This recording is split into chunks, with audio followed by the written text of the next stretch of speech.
ಓಂ ತದೇತತ್ ಸಹಸ್ರಂ ತತ್ಸರ್ವಂ ತಸ್ಯ ಮೇನ್ನಂ ಮಿತ್ರಂ ದಕ್ಷಿಣಂ ಸಜಿತಿ ಪ್ರಾಣಃ ಪರೋಕ್ಷಪ್ರಿಯ ಇವ ಹಿ ದೇವಾಃ ಪರೋಕ್ಷಪ್ರಿಯ ಇವ ಹಿ ದೇವಾಃ. ಓಂ ದಮನಾಯ ನಮಃ. ಓಂ ಹನ್ನಚ್ಯುತಚ್ಯುತ್ ದಸ್ಮೇಶಯಂತ ಮೃಣೋಃ ಪುರೋ ವಿದುರೋ ಅಸ್ಯ ವಿಶ್ವಾಃ ಸಹಿ ದೀಭಿರ್ಹವ್ಯೋ ಅಸ್ತ್ಯುಗ್ರ ಈಶಾನಕೃನ್ ಮಹತಿ. ಶ್ರೀ ಗುರುಭ್ಯೋ ನಮಃ.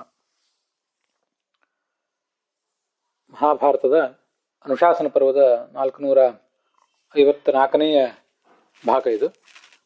ಅಲ್ಲಿ ನಾವೀಗ ನೋಡಬೇಕಾದದ್ದು ವಿಷ್ಣು ಸಹಸ್ರನಾಮ ಸ್ತೋತ್ರದ 195ನೆಯ ದಮನ ಅನ್ನುವಂಥ ನಾಮ, ಮತ್ತೆ ಅದಕ್ಕೆ ಸಂಬಂಧಿಸಿದಂಥ ಬೃಹತಿ ಮಂತ್ರ ಕೂಡ. ಮೊದಲು ದಮನ ಎಂಬ ನಾಮಕ್ಕೆ ಏನೇನು ಅರ್ಥ ಆಗ್ತದೆ ಅಂತ ಅನ್ನೋದನ್ನ ನೋಡೋಣ. ಸಾಮಾನ್ಯವಾಗಿ ನಮ್ಗೆ ಗೊತ್ತಿರುವಂತೆ ಪ್ರಸಿದ್ಧವಾದ ಅರ್ಥ ಇದು. ದುಷ್ಟರನ್ನ ದಮನಿಸುವುದರಿಂದ ದಮನ, ಇಂದ್ರಿಯಗಳಿಗೆ ದಮ ಅಂದ್ರೆ ಇಂದ್ರಿಯ ನಿಗ್ರಹ, ಅದನ್ನ ನಮಗೆ ಕೊಡುವುದರಿಂದ ಕೂಡ ಆದ ದಮನ ಅಂತ ಕರೆಸ್ಕೊಂಡಿದ್ದಾನೆ.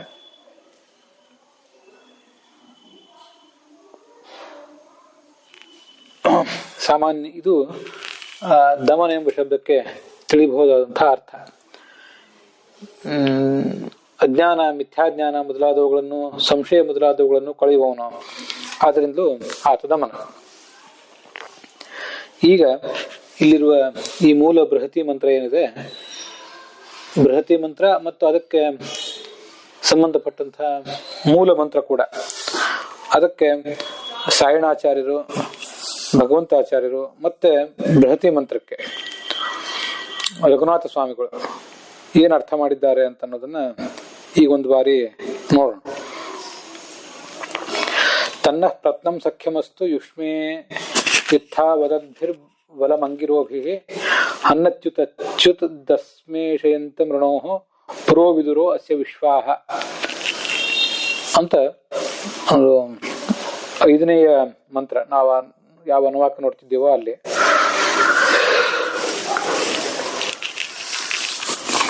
ಆ ಮಂತ್ರದ ಹನ್ನಚ್ಯುತಚ್ಯುತ ಅನ್ನುವಂಥ ಉತ್ತರಾರ್ಧವನ್ನ ತಗೊಂಡಿದ್ದಾರೆ.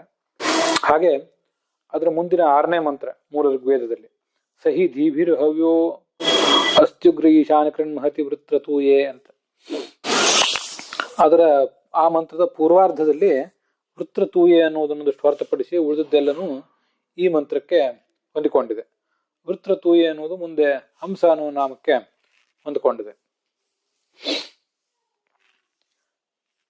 ಇದಕ್ಕೆ ಸಾಯಣಾಚಾರ್ಯ ಹೇಳುವಂತಹ ಅರ್ಥ, ಮತ್ತೆ ರಘುನಾಥ ತೀರ್ಥರು ಹೇಳುವಂತಹ ಅರ್ಥ, ಭಗವಂತಾಚಾರ್ಯ ಹೇಳುವಂತಹ ಅರ್ಥ, ಇದೆಲ್ಲವನ್ನು ಕೂಡ ನಾವೀಗ ನೋಡಬೇಕು.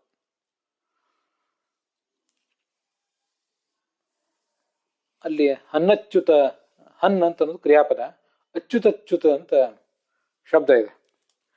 ಅಚ್ಯುತಚ್ಯುತ ಅನ್ನೋದಕ್ಕೆ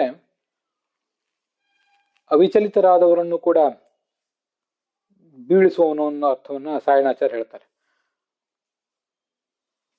ಅವು ಸಾಯಣಾಚಾರ್ಯ ಹೇಳುವ ಅರ್ಥ, ಭಗವಂತಾಚಾರ್ಯ ಹೇಳುವಂತಹ ಅರ್ಥ, ಈ ಎಲ್ಲಾ ಅರ್ಥಗಳನ್ನು ಕೂಡ ನಾನಿಲ್ಲಿ ನನ್ನ ಅರ್ಥದಲ್ಲಿ ಸೇರಿಸ್ಕೊಂಡೇ ಇದ್ದೇನೆ. ಈ ಮಂತ್ರಕ್ಕೆ ಸಂಬಂಧಪಟ್ಟಂತೆ ನನ್ನ ಸ್ವಂತದ ಅರ್ಥವನ್ನೇನು ಹೆಚ್ಚು ಇಲ್ಲಿ ಹೇಳಿಲ್ಲ. ಅವರು ಹಿರಿಯರು ಹೇಳಿರುವಂತಹ ಅರ್ಥಗಳನ್ನೇ ಇಟ್ಕೊಂಡಿದ್ದೇನೆ. ಅನ್ಯೈಹಿ ಅವಿಚಲಿತಾನಾಮಪಿ ವಿನಾಶಕೃತ್, ನನ್ನ ಅರ್ಥದಲ್ಲೂ ಹಾಗೆ ತಗೊಂಡಿದ್ದೇನೆ. ಸಾಯಣಾಚಾರ್ಯರು ಮತ್ತೆ ರಘುನಾಥ ತೀರ್ಥರು ಕೂಡ ಹಾಗೆ ಹೇಳ್ತಾರೆ. ಸ್ಥಿರಾಣಾಮಪಿ ಚ್ಯುತಿಕೃತ್. ಸಾಯಣಾಚಾರ್ಯರು ಅವಿಚಲಿತ ಅನ್ನೋ ಶಬ್ದವನ್ನು ಬಳಸಿದರೆ ಇವರು ಸ್ಥಿರರಾದವರನ್ನು ಕೂಡ ಚ್ಯುತರನ್ನಾಗಿ ಮಾಡ್ತಾನೆ. ಬೇರೆ ಯಾರೇ ಎಷ್ಟೇ ಸ್ಥಿರರಾಗಿರ್ಬಹುದು, ಆದ್ರೆ ಇವನು ಮಾತ್ರ ಅವರನ್ನ ಧರೆಗೆ ಉರುಳಿಸ್ತಾನೆ ಅಂತ ಅದರ ಅರ್ಥ.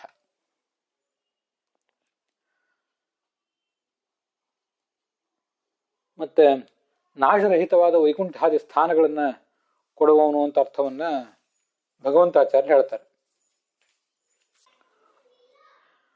ವೈಕುಂಠಾದಿ ಸ್ಥಾನಗಳನ್ನ ಅವು ನಾಶರಹಿತವಾದದ್ದು, ಅದನ್ನ ನಮಗೆ ಕೊಡುವವನು, ಇದು ಭಗವಂತಾಚಾರ್ಯ ಹೇಳುವಂತಹ ಅರ್ಥ. ಭಗವಂತಾಚಾರ್ಯರ ದೃಷ್ಟಿಯಲ್ಲಿ ದಮನ ಎಂಬ ನಾಮಕ್ಕೆ ಸಂಬಂಧಪಟ್ಟ ಮಂತ್ರ ಅಸ್ತು ಯುಷ್ಮೇ ಇತ್ಥಾ ವದದ್ಭಿರ್ ಬಲಮಂಗಿರೋಭಿ ಅನ್ನಚ್ಯುತಚ್ಯುತ್ ತಸ್ಮೇಶಯಂತ ಮೃಣೋ ಪುರೋ ಬಿದುರೋ ಅಸ್ಯ ವಿಶ್ವಾಹ ಅಂತ ಸ್ವಲ್ಪ ವ್ಯತ್ಯಸ್ತವಾಗಿದೆ. ನಾವು ಬೃಹತಿ ಮಂತ್ರ ಮತ್ತು ಅದಕ್ಕೆ ಸಂಬಂಧಪಟ್ಟ ನಾಮವನ್ನು ನೋಡ್ತಾ ಇರುವುದು ರಘುನಾಥ ಸ್ವಾಮಿಗಳ ವ್ಯಾಖ್ಯಾನಕ್ಕನುಸಾರವಾಗಿ, ಆದ್ದರಿಂದ ಅದೀಗ ನಮಗೆ ಮುಖ್ಯ ಆಗಿದೆ.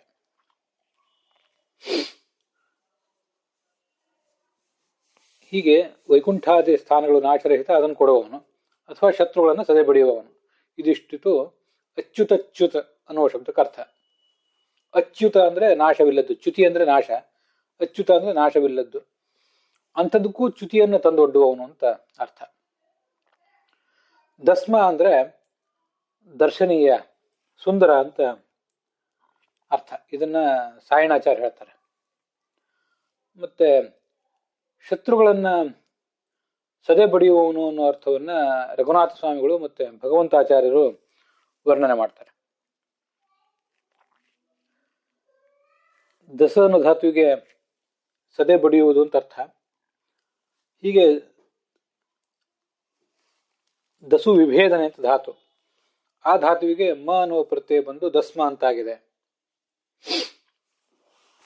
ಈ ಅರ್ಥನೇ ಹೆಚ್ಚು ನಮಗೆ ಸೂಕ್ತವಾಗಿ ಕಾಣಿಸ್ತದೆ ದರ್ಶನೀಯ ಅನ್ನೋದಕ್ಕಿಂತ.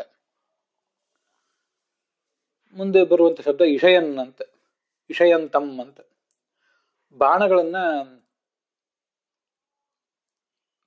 ಪ್ರಯೋಗ ಮಾಡ್ತಾ ಇದ್ದಾನೆ.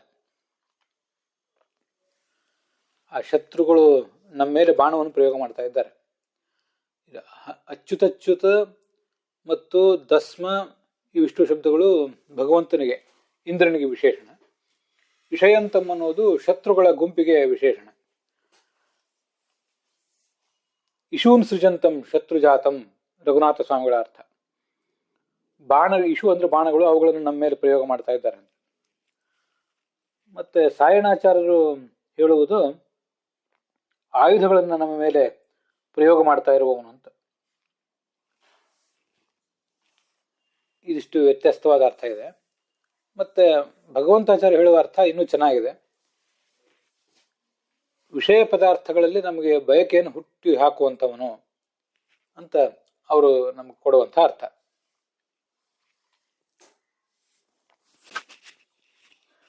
ಈಗಿನ ಪಾಣಿನಿ ವ್ಯಾಕರಣದಲ್ಲಿ ಇಷಯಂ ತಮ್ಮಂತ ರೂಪ ಆಗೋದಿಲ್ಲ. ಇಶು ಇಚ್ಛಾಯಾಮ್, ಇಚ್ಛತಿ ಅಂದ್ರೆ ಇಚ್ಛೆ ಪಡುತ್ತಾನೆ ಅಂತ ಅರ್ಥ. ಏಷಯತಿ ಅಂದ್ರೆ ಇಚ್ಛೆ ಪಡಿಸುತ್ತಾನೆ ಅಂತ ಅರ್ಥ. ಆದ್ರಿಂದ ಏಷಯಂತಮ್ ಅಂತ ಆಗಬೇಕು. ಆದರೆ ಒಂದು ಅಪಾಣಿನೀಯವಾದ ಪ್ರಯೋಗ ಅಂತ ತಿಳಿಯಬಹುದು, ಕಾಣಿಸ್ತದೆ. ಅಂಥ ಶತ್ರುಗಳ ಸಮೂಹವನ್ನ ಹನ್ ಈ ಭಗವಂತ ಹೊಡೆದಟ್ಟಿದ್ದಾನೆ. ಇದನ್ನ ಎಲ್ಲರೂ ಹನ್ ಅನ್ನೋದಕ್ಕೆ ಹಾಗೆ ಅರ್ಥ ಮಾಡಿದ್ದಾರೆ.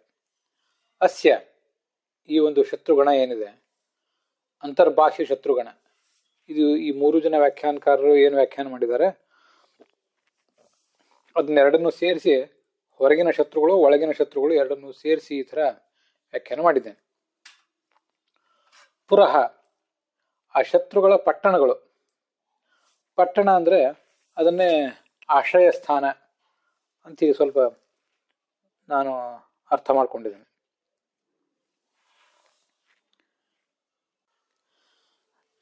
ಭಗವಂತಾಚಾರ್ಯರು ಆಶ್ರಯ ಅನ್ನೋ ಶಬ್ದವನ್ನು ಪ್ರಯೋಗ ಮಾಡಿದ್ದಾರೆ ಕೂಡ ಪುರಃ ಅನ್ನೋದಕ್ಕೆ.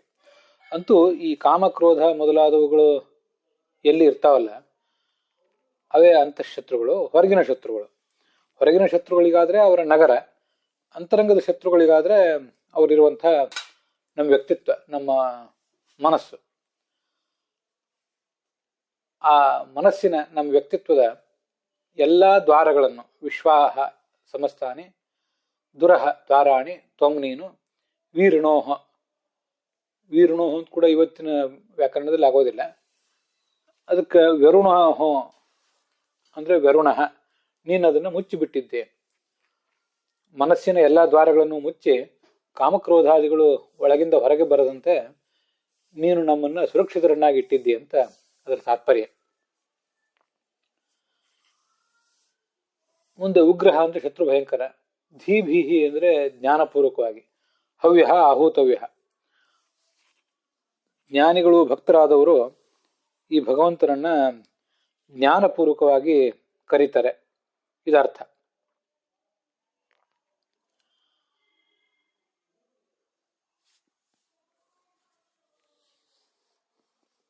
ಸಾಯಣಾಚಾರ್ಯರು ಅದಕ್ಕೆ ಧೀಭಿಹಿ ಅಂದರೆ ಸ್ತೋತ್ರಭಿಹಿ, ಸ್ತೋತ್ರ ಮಾಡುವ ವ್ಯಕ್ತಿಗಳ ಮೂಲಕ ಅಥವಾ ಸ್ತುತಿಗಳ ಮೂಲಕ ನೀನು ಕರೆಯಲ್ಪಡುವವನು ಅಂತ ಹೀಗೆ ಅರ್ಥ ಹೇಳ್ತಾರೆ. ಸಹ ದೇವ, ಆ ಭಗವಂತ ಮಹತಿ ಅಂತಿದೆಯಲ್ಲ, ಆ ಮಹತಿ ಅನ್ನುವುದಕ್ಕೆ ದೊಡ್ಡದಾದದ್ದು ಮಹತಿ ವೃತ್ರತೂಯೆ. ವೃತ್ರತೂಯ ಅಂದ್ರೆ ಯುದ್ಧ, ಮಹತಿ ವೃತ್ರತೂಯೆ ಅಂದ್ರೆ ದೊಡ್ಡ ಯುದ್ಧದಲ್ಲಿ. ಹೀಗದು ಮುಂದೆ ಸಂಬಂಧಪಟ್ಟಿದೆ. ಆ ಮಹತಿ ಅಂತನ್ನುವುದಕ್ಕೆ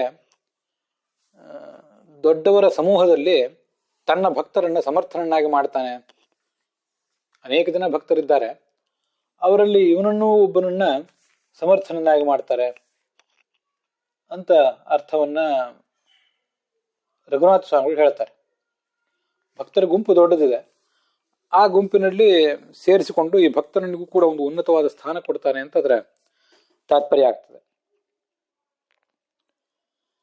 ಮಹತಿ ಅನ್ನೋದು ವೃತ್ರತೂಯ ಅನ್ನೋದಕ್ಕೆ ಸಂಬಂಧಪಟ್ಟದ್ದು. ಆ ವೃತ್ರತೂಯ ಅಂದ್ರೆ ಯುದ್ಧ, ಅದು ಮುಂದಿನ ಮಂತ್ರಕ್ಕೆ ಸಂಬಂಧಪಟ್ಟದ್ದು. ಅದರಿಂದ ದೊಡ್ಡ ಯುದ್ಧದಲ್ಲಿ ಅನ್ನೋ ಅರ್ಥವನ್ನ ಈ ರಘುನಾಥ ಸ್ವಾಮಿಗಳು ಕೇವಲ ಬೃಹತಿ ಮಂತ್ರಕ್ಕೆ ವ್ಯಾಖ್ಯಾನ ಮಾಡಿದವರು. ಮತ್ತೆ ಮೂಲ ಮಂತ್ರಗಳಿಗೆ ವ್ಯಾಖ್ಯಾನ ಮಾಡಿದಂತಹ ಭಗವಂತಾಚಾರ್ಯರು ಮತ್ತೆ ಸಾಯಣಾಚಾರ್ಯರು ಮಹತಿ ವೃತ್ರತೂಯೆ, ದೊಡ್ಡ ಯುದ್ಧದಲ್ಲಿ ಅಂತ ಹೀಗೆ ಮಾಡ್ಕೊಂಡಿದ್ದಾರೆ. ಅವರು ಬೃಹತಿ ಮಂತ್ರಗಳಿಗೆ ವ್ಯಾಖ್ಯಾನ ಮಾಡ್ಲಿಕ್ಕೆ ಹೊರಟವರಲ್ಲ. ಬೃಹತಿ ಮಂತ್ರಕ್ಕೆ ವ್ಯಾಖ್ಯಾನ ಮಾಡ್ಲಿಕ್ಕೆ ಹೊರಟವರು ರಘುನಾಥ ಸ್ವಾಮಿಗಳು. ಆದ್ರಿಂದ ಮಹತಿ ಅಂದ್ರೆ ದೊಡ್ಡ ಗುಂಪಿನಲ್ಲಿ ಅಂತ ಮಾಡಿದ್ದಾರೆ. ನಾನು ಅದನ್ನ ಬೇರೆ ರೀತಿಯಾಗಿ ಮಾಡ್ಕೊಂಡಿದ್ದೇನೆ. ಇದೊಂದು ಶಬ್ದಕ್ಕೆ ಅರ್ಥ ಬೇರೆ ಇನ್ನೊಂದಿದೆ. ಮಹತಿ ಅಂದ್ರೆ ಸಾಮ್ರಾಜ್ಯದಲ್ಲಿ ಅಂತಲೂ ಕೂಡ ಅರ್ಥ ಇದೆ. ಮಹತ್ ಅಂದ್ರೆ ಸಾಮ್ರಾಜ್ಯ, ಆದ್ರೆ ಸಪ್ತಮಿ ವಿಭಕ್ತಿ ಏಕವಚನ ಇದೆ. ದೊಡ್ಡ ಸಾಮ್ರಾಜ್ಯದಲ್ಲಿ ತನ್ನ ಭಕ್ತರನ್ನ ಸಮರ್ಥನನ್ನಾಗಿ ಮಾಡ್ತಾನೆ. ಮೋಕ್ಷವೆಂಬ ಸಾಮ್ರಾಜ್ಯ, ಯತೇ ಮಹಿ ಸ್ವರಾಜ್ಯ ಅಂತ ಅದನ್ನು ವರ್ಣನೆ ಮಾಡ್ತಿರ್ತಾರೆ ಅಲ್ಲಲ್ಲಿ. ಭಗವಂತನ ಸಾಮ್ರಾಜ್ಯವನ್ನ ಗಳಿಸ್ಲಿಕ್ಕೆ, ಆ ಸಾಮ್ರಾಜ್ಯದಲ್ಲಿ ನಾವು ಒಬ್ಬರು ಸದಸ್ಯರಾಗಲಿಕ್ಕೆ ನಾವು ಪ್ರಯತ್ನ ಪಡೋಣ ಅಂತ ವೇದ ವಾಕ್ಯದ ಅರ್ಥ. ಹೀಗೆ ಮಹತಿ ಅಂದ್ರೆ ಆ ಮುಕ್ತ ಲೋಕದ ಸಾಮ್ರಾಜ್ಯದಲ್ಲಿ ಈಶಾನಕೃತ್ ತನ್ನ ಭಕ್ತರನ್ನು ಕೂಡ ಇಟ್ಟು ಅವರಿಗೆ ನಾನಾ ಥರದ ಭೋಗಗಳನ್ನ ಕೊಡ್ತಾನೆ ಅಂತ ಅದರ ತಾತ್ಪರ್ಯ ಆಗ್ತದೆ.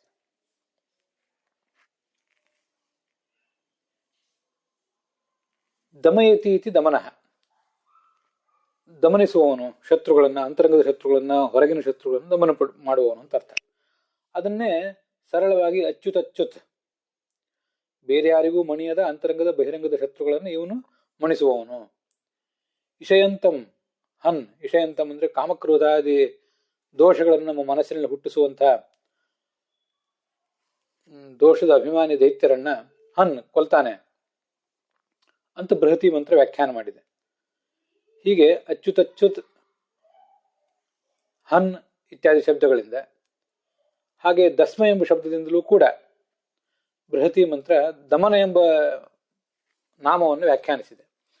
ದಸ್ಮ ಎಂಬ ಶಬ್ದಕ್ಕೂ ಕೂಡ ಶತ್ರುಗಳನ್ನು ದಮನ ಮಾಡುವವನಂತನೇ ಅರ್ಥ. ಹೀಗೆ ಬೃಹತಿ ಮಂತ್ರಕ್ಕೂ ಮತ್ತೆ ನಾಮಕ್ಕೂ ಸಂಬಂಧ ಇದೆ.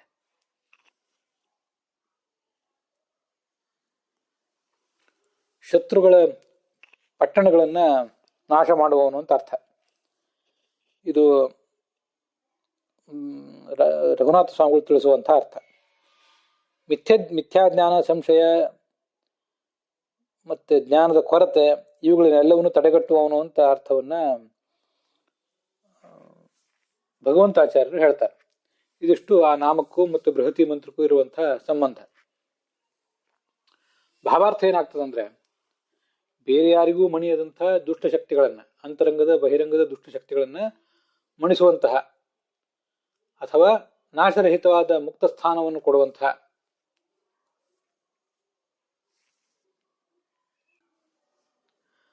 ಆ ಶತ್ರುಗಳನ್ನು ಸೆಲೆಬಡಿಯುವಂಥ ನೀನು ನಿನ್ನ ಭಕ್ತರಾದ ನಮ್ಮನ್ನೂ ಕೂಡ ಕಾಪಾಡ್ತೆ. ನಮ್ಮನ್ನು ಪೀಡಿಸ್ಲಿಕ್ಕೆ ಬರುವಂಥ, ನಮ್ಮಲ್ಲಿ ದುರಾಸೆ, ಕ್ರೋಧ ಮೊದಲಾದವುಗಳನ್ನು ಹುಟ್ಟು ಹಾಕುವ ದುಷ್ಟಶಕ್ತಿಗಳನ್ನು ಓಡಿಸ್ತೀನಿ ನೀನು. ಈ ಅಂತರ್ಬಾಹ್ಯ ಶತ್ರುಗಳ ನೆಲೆಗಳನ್ನು ಮುತ್ತಿ ಅವುಗಳ ದ್ವಾರಗಳನ್ನೆಲ್ಲ ಮುಚ್ಚಿ ಬಿಡ್ತೀನಿ. ಹೀಗೆ ನಮ್ಮ ಮನಸ್ಸಿನ ದ್ವಾರವೇ ಮುಚ್ಚಿ ಹೋದಾಗ ಆ ಶತ್ರುಗಳಿಗೆ ನಮ್ಮ ಮನಸ್ಸಿನ ಒಳಗೆ ಲಗ್ಗೆ ಹಾಕ್ಲಿಕ್ಕೆ ಬರೋದಿಲ್ಲ. ನಿನ್ನ ಭಕ್ತರು ಶತ್ರು ಭಯಂಕರನಾದಂಥ ನಿನ್ನನ್ನು ತಮ್ಮ ಜೀವನ ಯಜ್ಞಕ್ಕಾಗಿ ಜ್ಞಾನಪೂರ್ವಕವಾಗಿ ಆಹ್ವಾನಿಸ್ತಾರೆ. ಛಾಂದೋಗ್ಯ ಉಪನಿಷತ್ನಲ್ಲಿ ಅದು ಬಂದಿದೆ. ಅದಕ್ಕಾಗಿ ಆಹ್ವಾನಿಸುವುದು, ನಾವೆಲ್ಲ ಆಹ್ವಾನಿಸುವುದು ಅಂದರೆ ದ್ರವ್ಯ ಯಜ್ಞ ನಾವು ಮಾಡುವುದು ಕಡಿಮೆ. ದೊಡ್ಡ ಪ್ರಮಾಣದ ಅನೇಕ ದಿನಗಳಲ್ಲಿ ನಡೆಯುವಂಥ ಪುರೋಹಿತರು ದ್ರವ್ಯ ಮೊದಲಾದವುಗಳ ಅಗತ್ಯ ಇರುವಂಥ ಯಜ್ಞವನ್ನು ನಾವು ಮಾಡೋದು ಕಡಿಮೆ. ನಾವು ಮಾಡುವ ದ್ರವ್ಯ ಯಜ್ಞ ಅಂದರೆ ಉಪಾಸನ, ವೈಶ್ವದೇವ ಮೊದಲಾದದ್ದು ಮಾತ್ರ. ಅದಕ್ಕಾಗಿ ನಾವು ಕರೆಯುವುದು ಅಂದರೆ ನಮ್ಮ ಜೀವನಕ್ಕಾಗಿ, ಜೀವನವೆಂಬ ಯಜ್ಞದಲ್ಲಿ ಅವನನ್ನು ಕರೆಯುವುದು ಅಂತಲೇ ಅರ್ಥ. ಪುರುಷೋಭಾವ ಯಜ್ಞ ಅಂತ ನಮ್ಮ ಜೀವನವನ್ನ ಯಜ್ಞ ಅಂತ ಛಾಂದೋಗ್ಯ ವರ್ಣನೆ ಮಾಡಿದೆ. ಆ ಜೀವನವೆಂಬ ಯಜ್ಞಕ್ಕೆ ಭಗವಂತನನ್ನು ಜ್ಞಾನಪೂರ್ವಕವಾಗಿ ಕರೀತಾರೆ. ನೀನು ಆ ಭಕ್ತರನ್ನ ಮುಕ್ತಿ ಸಾಮ್ರಾಜ್ಯದಲ್ಲಿ ಇರಿಸಿ ಎಲ್ಲಾ ಭೋಗಗಳನ್ನು ಅವ್ರಿಗೆ ಕೊಡ್ತೀಯ ಅಂತ ಅದರ ತಾತ್ಪರ್ಯ. ಇದಿಷ್ಟು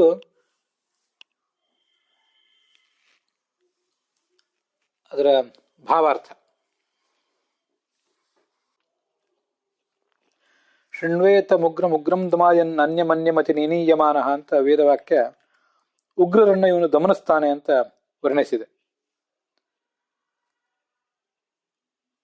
ಸಂಸಾರದ ತಾಪವನ್ನ ದಮನ ಮಾಡುವುದರಿಂದಲೂ ಆತ ದಮನನೇ. ದಮ ಅಂದ್ರೆ ಇಂದ್ರಿಯ ನಿಗ್ರಹ, ಭಾಗವತ ಹೇಳುವಂತೆ. ಆ ಇಂದ್ರಿಯ ನಿಗ್ರಹವನ್ನು ನಮಗೆ ಕೊಡುವಂಥವನು, ನಮ್ಮ ಮನಸ್ಸಿನ ದ್ವಾರಗಳನ್ನೆಲ್ಲ ಮುಚ್ಚಿ ಇಟ್ಟು ಹೊರಗಿನಿಂದ ಯಾವ ದಾಳಿಯೂ ಅದಕ್ಕಾಗದಂತೆ ನೋಡಿಕೊಳ್ಳುವವನು ಅಂತ ಅದರ ಅರ್ಥ.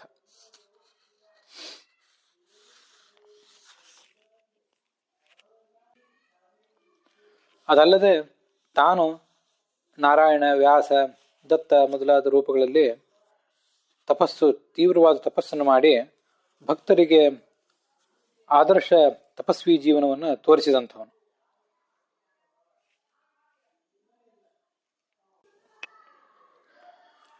ದಮ ಅನ್ನುವ ಶಬ್ದದಿಂದ ಅಲ್ಲದೆ ದಮನ ಎಂಬ ಶಬ್ದದಿಂದಲೂ ಭಗವಂತನನ್ನು ಹೇಳ್ತಾರೆ. ದಂಡೋ ದಮಯಿತ ದಮಃ ಅಂತ ಮುಂದೆ ಆ ಒಂದು ನಾಮವೇ ಬರೋದಿದೆ. ಇದಿಷ್ಟು ದಮ ಎಂಬ ಕುರಿತಾಗಿ ಬೇರೆ ಬೇರೆ ಕಡೆ ಬಂದಿರುವಂತಹ ಕೆಲವು ಉಲ್ಲೇಖಗಳು. ಲಕ್ಷಾಲಂಕಾರ ದಮನ ಎಂಬ ನಾಮವನ್ನ ವ್ಯಾಖ್ಯಾನಿಸಿಲ್ಲ. ಮುಂದೆ ಶಾಂಕರ ಭಾಷ್ಯದಲ್ಲಿ ಮತ್ತೆ ಪರಾಶರ ಭಟ್ಟರು, ಸತ್ಯಸಂಧ ಸ್ವಾಮಿಗಳು ಇದಕ್ಕೇನು ವ್ಯಾಖ್ಯಾನ ಮಾಡ್ತಾರೆ ಅಂತ ಅನ್ನೋದನ್ನ ನೋಡೋಣ.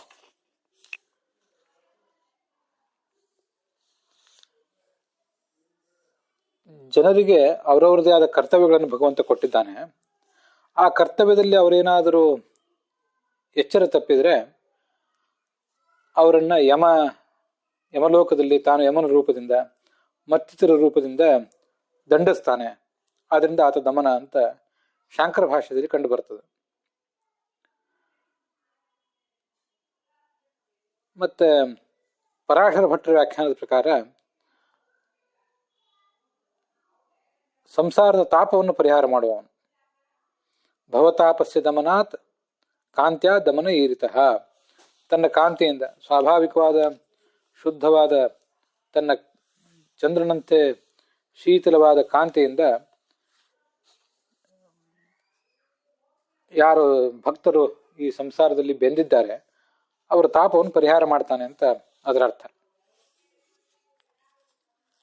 ಮುಂದೆ ಸತ್ಯಸಂಧ ಸ್ವಾಮಿಗಳ ನೋಡೋಣ, ಅವರ ವ್ಯಾಖ್ಯಾನದಲ್ಲಿ ಏನು ಹೇಳ್ತಾರೆ ಅಂತ ಅನ್ನೋದನ್ನ ನೋಡೋಣ.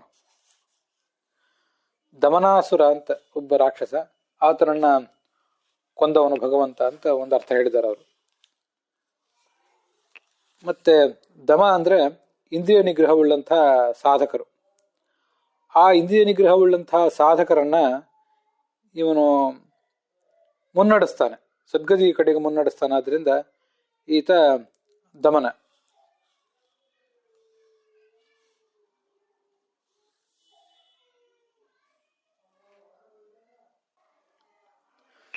ದ ಮನ ಅನ್ನೋ ಶಬ್ದಕ್ಕೆ ಅವರು ಮತ್ತೊಂದು ಅರ್ಥವನ್ನು ಹೇಳ್ತಾರೆ. ದ ಅಂದ್ರೆ ಕೊಡುವುದು ಅಂತ ಅರ್ಥ. ಮನ, ಆ ಭಗವಂತನ ಮನಸ್ಸು ತನ್ನ ಭಕ್ತರಿಗೆ ಏನೆಲ್ಲವನ್ನು ಕೂಡ ಕೊಟ್ಟು ಉದ್ಧಾರ ಮಾಡ್ತದೆ.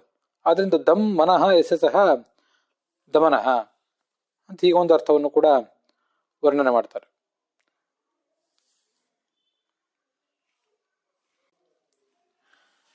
ದಮನ ಎಂಬ ರಾಕ್ಷಸ ಎಲ್ಲಿದ್ದ ಏನು ಅಂತನ್ನೋದು ಅಷ್ಟು ನಮಗೆ ಸ್ಪಷ್ಟವಾಗಿ ಕಂಡು ಬರೋದಿಲ್ಲ. ಯಾವ್ದಾದ್ರು ಪುರಾಣದಲ್ಲಿ ಇದ್ದಿರಬೇಕು, ಅದನ್ನ ಸತ್ಯಸಂಧ ಸ್ವಾಮಿಗಳು ಹೇಳಿದ್ದಿರಬಹುದು. ಹೀಗೆ ದಮನ ಅನ್ನುವುದು ನಮ್ಮ ಸಾಧನೆಯ ದೃಷ್ಟಿಯಿಂದ ಬಹಿರಂಗದಲ್ಲಿ ಯಾರು ಶತ್ರುಗಳು ನಮ್ಮನ್ನು ಪೀಡಿಸ್ತಾ ಇದ್ರೆ ಅವರನ್ನ ದಮನಿಸುವ ಅಂತ ಭಗವಂತನ ಕರೆಯುವುದು. ಹಾಗೆ ಅಂತರಂಗದ ಶತ್ರುಗಳನ್ನು ಕೂಡ ದಮನಿಸುವ ಅಂತ ಅವನು ಕರೆಯುವುದು. ನಮ್ಮ ಮನಸ್ಸಿನ ದ್ವಾರಗಳನ್ನೆಲ್ಲ ಮುಚ್ಚಿ ಬಾಹ್ಯ ಶತ್ರುಗಳ ಉಪಟಳ ಅದಕ್ಕಾಗದೆ ಹೋಗ್ಲಿ, ಅಂತರಂಗದ ಶತ್ರುಗಳ ಉಪಟಳವೂ ಕೂಡ ಆಗದೆ ಹೋಗ್ಲಿ, ಕಾಮಕ್ರೋಧಾದಿಗಳಿಂದ ದೂರ ಇರಲಿ ಮನಸ್ಸು ಅಂತ ಆ ಭಗವಂತನ ಪ್ರಾರ್ಥಿಸುವುದು. ಮತ್ತೆ ಮುಕ್ತ ನಮ್ಮ ಮನಸ್ಸಿಗೆ ಹೀಗೆ ಇಂದ್ರಿಯ ನಿಗ್ರಹವನ್ನು ಕೊಟ್ಟು ನಮ್ಮನ್ನ ಮುಕ್ತ ಸಾಮ್ರಾಜ್ಯದಲ್ಲಿಡು ಅಂತ ನಾವು ಅವನನ್ನ ನಮ್ಮ ಈ ಜೀವನ ಯಜ್ಞಕ್ಕೆ ಕರಿತಾ ಇದ್ದೇವೆ. ಹೀಗಿದು ದಮನ ಎಂಬ ಶಬ್ದ ಹೇಳುವ ಅರ್ಥವನ್ನ ಮತ್ತೆ ಬೃಹತಿ ಮಂತ್ರದ ಅರ್ಥವನ್ನು ಕೂಡ ನೋಡಿದ್ದೀವಿ. ಅಲ್ಲಿಗೆ ಈ ಭಾಗ ಸಮಾಪ್ತವಾಗಿದೆ.